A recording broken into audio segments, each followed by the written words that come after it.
Hello, everyone. So, today I'm going to be talking about something as it pertains to social issues. So, if this isn't a topic that you're interested in, you might want to sit this one out. Yes, we will be getting into race relations, but other just social relationships and kind of the psychology or mentality behind it, as I understand it.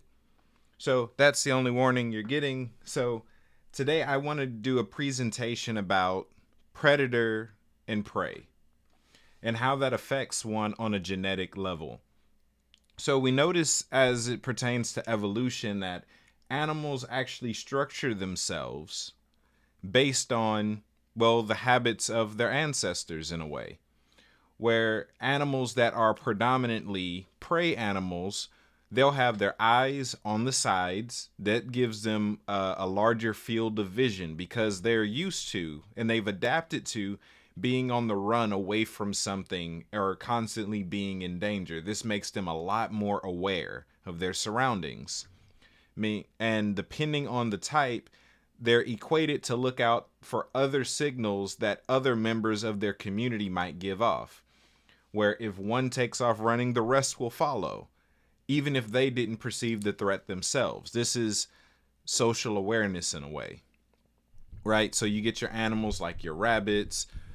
Pretty much most prey animals have eyes on the sides, or if they don't, they have horizontal pupils. This again enables them to see most of their immediate surroundings, almost 360 degrees around themselves.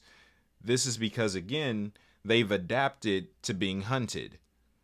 So the reaction to being on the hunt or being prey, being an object of the hunt, is to adapt in a way that gives you a better sense of awareness to your surroundings. And it makes them a bit more, let's just say, skeptical of unknown interactions, unknown forces, unknown entities, to say. They might not have the greatest vision. A lot of them tend to be nearsighted, as in they're only able to see that which is close enough to be of danger.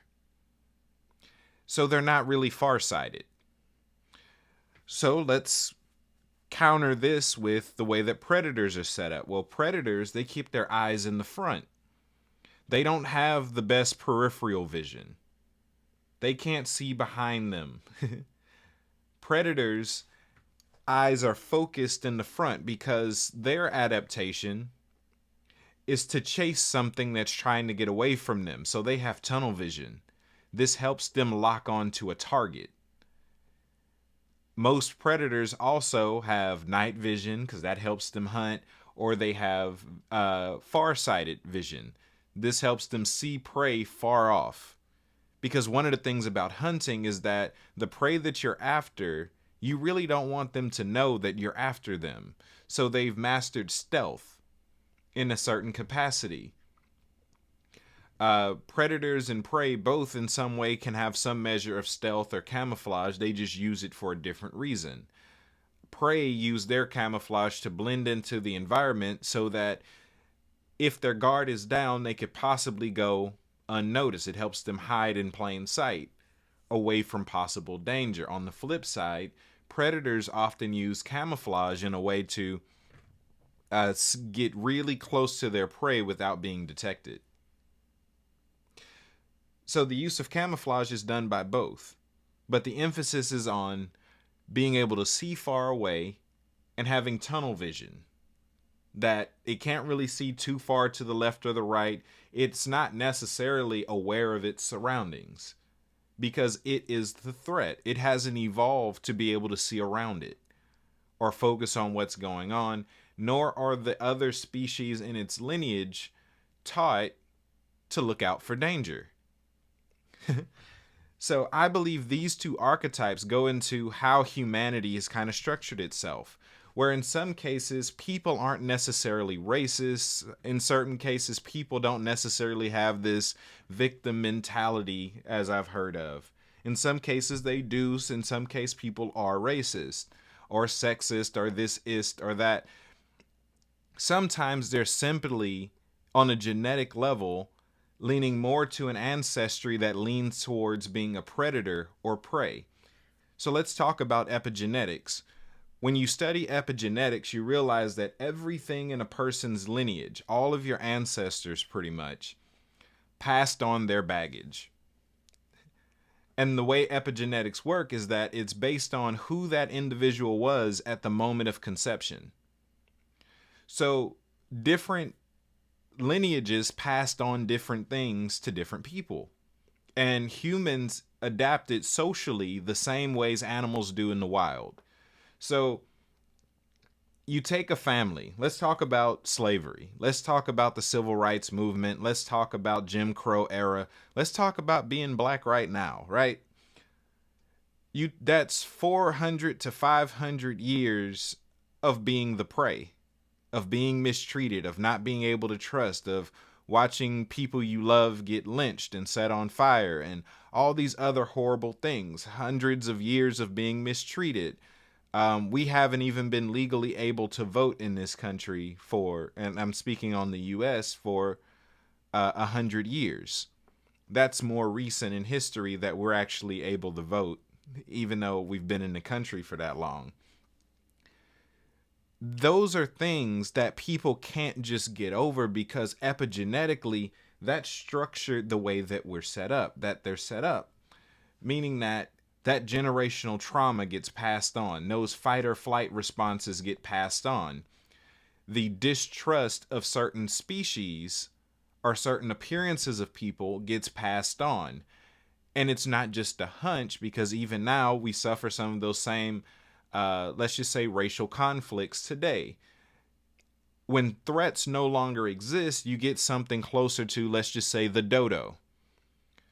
Which, if it was in the wild, if you take the dodo bird, well, really, the story of the dodo bird is that it was a large, flightless bird living on the islands, and they didn't recognize predator or prey. They didn't have any natural predators, which means they didn't have a fight or flight response. So they were just getting picked up, cooked, and eaten. It's not good to not be able to recognize a threat. It's not good to be able to not recognize danger. That's not good. I would say it is problematic at times to not be able to tell when something or someone isn't trying to hurt you. But as others have said, rather safe than sorry, because that's something that gets encoded into one's DNA. Someone who was too trusting and it backfired, that gets encoded. It's not even a grudge. It's not even a hunt. It's a coding. A coding of generations that have been mistreated saying, okay, we're not going to continue to let this happen. This is simply evolution. Due to circumstances. The only way to get that out of the genetics is to change the circumstances, and then the people will begin to evolve to that. Well, on the flip side, let's talk about it from a predator perspective. Again, prey are used to noticing issues in their surroundings. They're aware of what's going on. What was around them often hurt them or was targeted at them. Well, we take someone who, let's just say they come from a lineage of people who are a bit more on the predator side. Well, this means that they weren't necessarily the ones being attacked. They were the ones doing the attacking, at least more recently in history. So their fight or flight responses aren't really made for someone's out to get me. Something's hurting me. This system is against me. That's not encoded in their genetics. So the idea of someone having it out to get you, it's laughable. That's like going to a lion and saying, hey, you're in danger. Lion's like, I am the danger. Right? Reminds me of a comic I've seen of two eagles sitting down, and they were like having a conversation, reading some newspaper. And they said, one of them asked the other, said, hey, has Mr. Owl ever done you anything? He's like, no, not once. They say, yeah, I don't know what Mr. Mouse was talking about. And that's kind of what we get, where people who have, let's just say, a genetic ancestry leaning more so towards the side of the predator they have an issue. They're not necessarily able to notice the issues that are happening socially around them as well, because it's not in their genetics to notice it. It's not in their epigenetics to say you're in danger, pay attention. Instead, they do have a wiring that makes it easier for them to pursue, let's just say, entrepreneurial circumstances. They do good in business. They do good with thinking outside of the box. Well, not thinking outside of the box, but pursuing and taking challenges, taking risks, moving in those bolder arenas where a prey person might find it a little bit challenging, or they might not be able to see a bigger picture. You know, something with a small lifespan doesn't think too far. And you have several generations of, my life might end at 30. My life might end at 20. My life might end at 8. Even in Florida, they were using black babies as alligator bait and crocodile bait. A lot of the fair rides.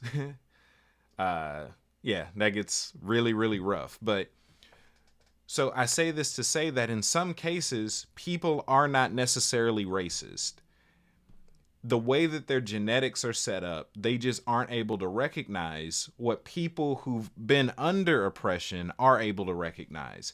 It's the difference between an insider and an outsider perspective. It's the difference between being the one whose relatives were doing it or associates were doing the evil, and being the people who the evil was done against. You have a different outlook on things. It kind of reminds me of a quote from One Piece where you have Doflamingo and he says, children who have only known war and children who have only known peace have different values. That you cater yourself, you adapt to your circumstances. That's the way we're made. Now, this is why a politician can say something racist where certain people hear it and know 100% that was coded, that was racist, that was an attack against a certain people group, while another set of people can hear that same remark and they don't notice a thing.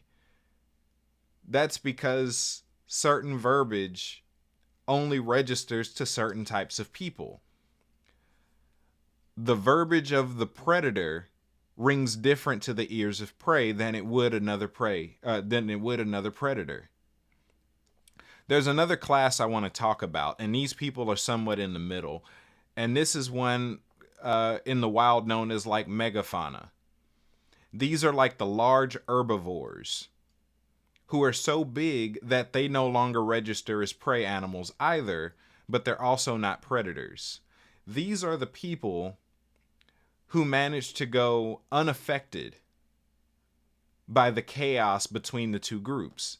So they could either fall into two categories. They can either gaslight the prey, because think about it, an elephant out in the wild might classify. They're like, well, I've been around here for forever. Lions and hyenas have never done me a thing. It's just the way you got to carry yourself. They literally don't recognize certain things as a threat because those things don't typically happen to them in that way. It's few and far between. Another thing that could happen with someone that classifies in that megafauna category is that they could recognize that prey is in danger and that predators can't harm them, and then act as a barrier between the two.